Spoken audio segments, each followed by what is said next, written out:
على الجانب الاخر الاتحاد السكندري برضه بيمر بمشكله وبيمر بازمه كبيره جدا. الاتحاد السكندري مش هو الاتحاد السكندري بتاع السنه اللي فاتت. الاتحاد السكندري السنه اللي فاتت كان عامل اداء ولا اروع. الاتحاد السكندري السنه دي سيد البلد محتاج مسانده مع الكابتن حسام حسن.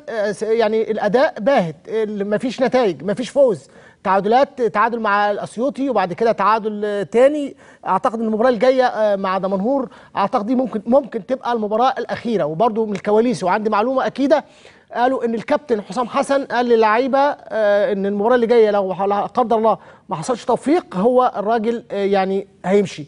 على الجانب الاخر في اقاويل بتقول في مجلس اداره الاتحاد السكندري ان لو الكابتن حسام هو اللي ما وفقش الفتره اللي جايه هيبقى في استغناء عن الكابتن حسام حسن.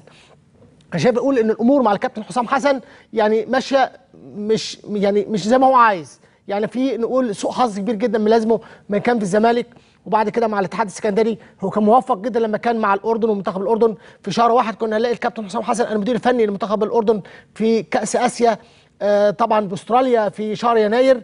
وده كان استقبال الكابتن حسام حسن اول ما جه الاتحاد السكندري. يا ترى هل الناس لسه راضيه على اداء الكابتن حسام حسن بالشكل ده والمحبين والناس كلها اللي بترحب بالكابتن حسام حسن، ولا يبقى في اقاويل تانية في ظل ترنح سيد البلد والاداء الباهت لسيد البلد في الفتره الاخيره؟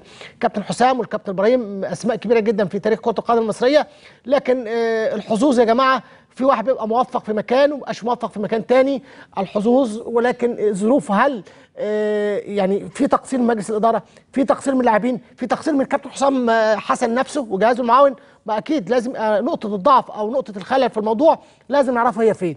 الخلل فين؟ لازم القائمين على الكره في الاتحاد السكندري يلحقوا بسرعه يشوفوا الامور ماشيه ازاي. لازم الكابتن حسام حسن لو ربنا هيسهل له الماتشات اللي جايه ويكمل المباراه اللي جايه ويوفق فيها، اعتقد تبقى الامور بالنسبه له يقدر يشوف الامور هتبقى بالنسبه له ايه. لان هيبقى فاضل شهر، ممكن فتره الانتقالات الشتويه يقدر لو محتاج مركز او مركزين والقائمه عنده تسمع او استبدال يبقى بالنسبه له الامور تتضح بشكل كويس. لان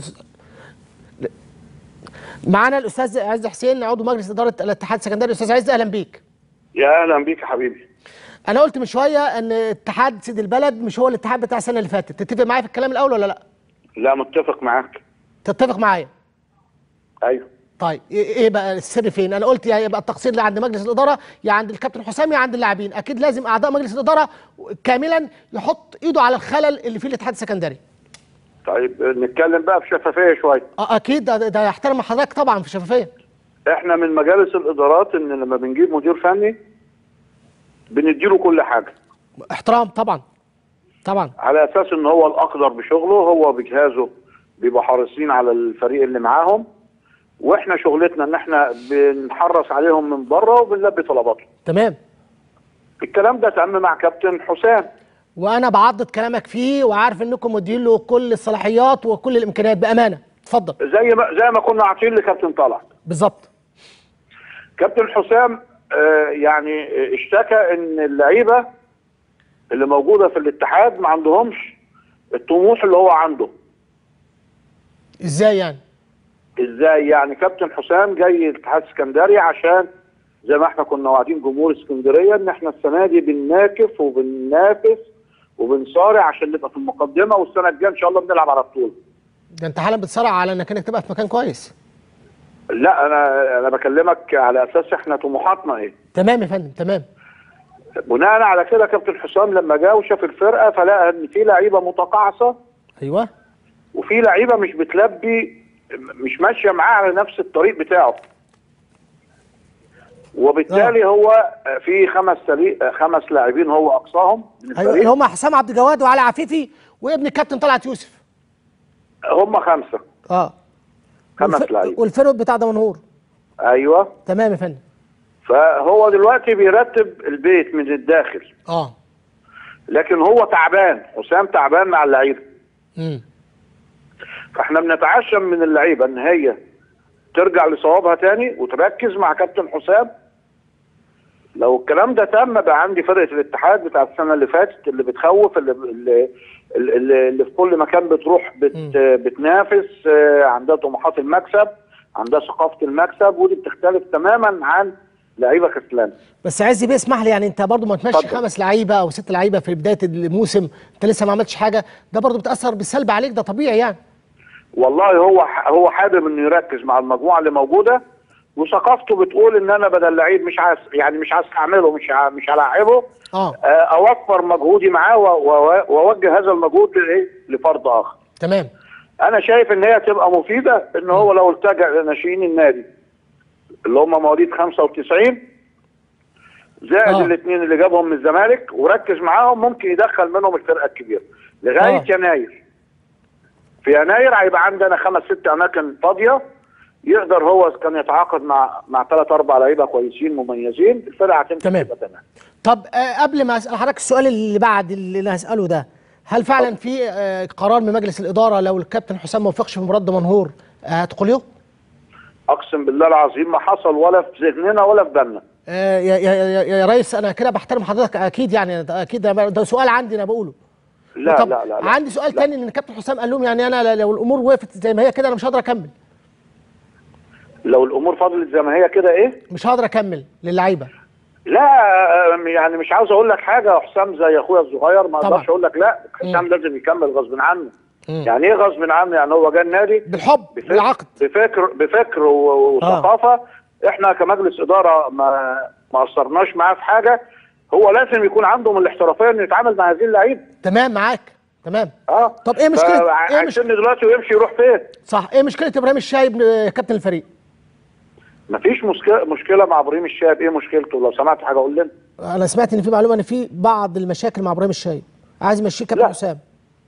لا هو ابراهيم الشايب لعيب ذو طبيعه خاصه. يعني هو ما بيحاولش، ابراهيم الشايب اولا بيحب الفرقه قوي طبعا، ما بيحاولش ان هو يعمل مشاكل، بس هو يعني ايه، هي المشاكل ايه يعني في ذهنه، لكن هو ما بيحاولش يعملها. تمام. وسهل جدا ان كابتن ابراهيم يسيطر عليه. تمام. طيب محمد ابراهيم، نور السيد، مصطفى فتحي، شيكابالا، انا سامع انكم خلصتوا في نور السيد ومصطفى فتحي. والله ما حصل. والله ما حصل. والله ما حصل. انا سمعت ان كان في قاعده مع كابتن حسام. اي حد من الاربعه اللي انت قلتهم عاوز يجي نادي الاتحاد اهلا وسهلا بيه، ما عندناش مشاكل. الكابتن حسام حسن ما كانش في التمرين امبارح وقعد مع نور السيد ومصطفى فتحي؟ لا ما بلغناش حاجه، احتمال يكون الكلام ده حصل من جانب كابتن حسام. زي ما انا قلت لحضرتك احنا عاطينه مطلق الحريه انه يتفاوض ويعمل كل حاجه. نديله حريه بعد ما يوصل للنهايه بيتصل بينا. طيب ابن الكابتن طلعت يوسف مين اللي مشاه؟ عمر. لا هو عمر حضرتك هو اساسا احنا كنا حاطينه مع الفرقه، يعني احنا نمره واحد برضه عشان كابتن طلعت ابن من ابناء النادي، فالنادي ما حطش، يعني ما اوصلها لك ازاي يعني حب يجامل كابتن طلعت الى حد ما.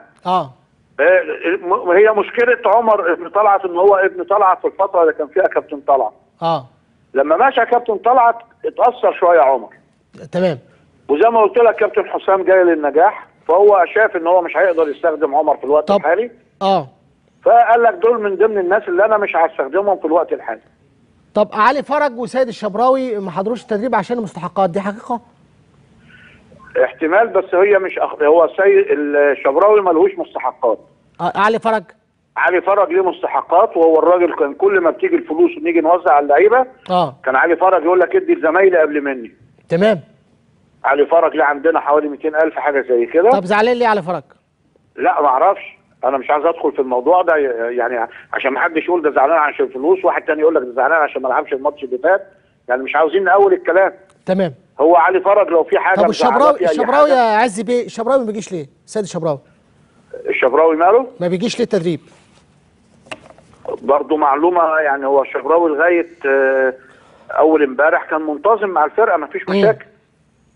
اذا كان ما جاش النهارده يبقى ده موضوع تاني، انا لسه ما اعرفش النهارده تاني. عموما عز بيه احنا في المقام الاول والاخير بنحترم رؤيه الجهاز الفني، هي دي بقى كلها اقاويل واشاعات او حقائق احنا بنتحرى الدقه منها، وحضرتك كنت طبعا هنا ضيف عزيز على التليفون وقلت لنا وجهه نظر حضرتك وبنحترمها جدا، وبنتمنى للاتحاد السكندري سيد البلد التوفيق، وبنتمنى للكابتن حسام حسن التوفيق مع سيد البلد، لانه نادي كبير، نادي عظيم، نادي له جماهيريه، نادي لسه محتفل بالمئويه بتاعته. اكيد كلنا مع الاتحاد السكندري. الو، شكرا الاستاذ عز حسين نائب رئيس النادي نادي الاتحاد السكندري، كان يعني دبلوماسي في اكتر ردود، لكن يعني نحترم وجهه نظره، لانه كان ممكن ما يردش علينا، كان ممكن يقول حصل او ما حصلش، دي وجهه نظر هو يسال عنها في الاخر. زي ما قلت بنتمنى للكابتن حسام حسن التوفيق، الكابتن حسام حسن اسم كبير جدا، نتمنى له كل توفيق.